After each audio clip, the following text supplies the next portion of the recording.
থমকে গেল কামানের গর্জন, শান্ত হলো রণক্ষেত্র। দীর্ঘ রক্তক্ষয়ী লড়াইয়ের মাঝে এলো এক বড় ঘোষণা।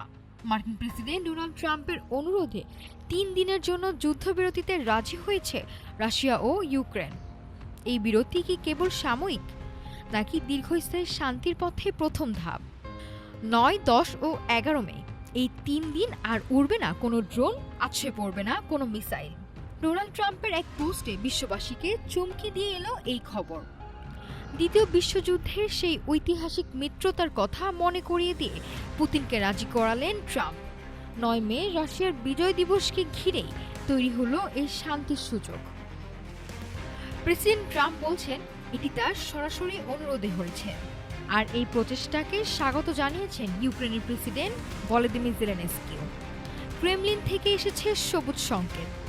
কেবল যুদ্ধবিরতিই নয়, এই 3 দিনে দুই দেশ বিনিময় করবে মোট 2000 যুদ্ধবন্দী। তবে সাময়িক স্বস্তি কি টেকসই হবে? মূল বাধা এখনও সেই জমি।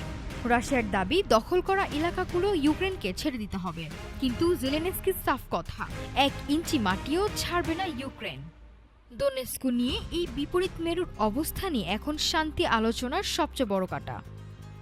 বন্দি বিনিময়ের এই প্রক্রিয়া হয়তো 2000 পরিবারের মুখে হাসি ফোটাবে, কিন্তু হাজার হাজার মানুষের প্রাণের বিনিময়ে যে ক্ষত তৈরি হয়েছে তা মুছবে কিভাবে?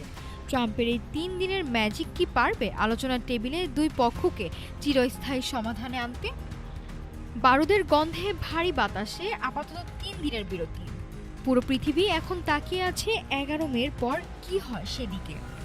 এটি কি কেবলই রণক্লান্ত দুই দেশের একটু জিরিয়ে নেওয়া, নাকি সত্যি কামানের মুখ চিরতরে বন্ধ হওয়ার ইঙ্গিত? নাফিসা সামিয়া, ঢাকা টুডে।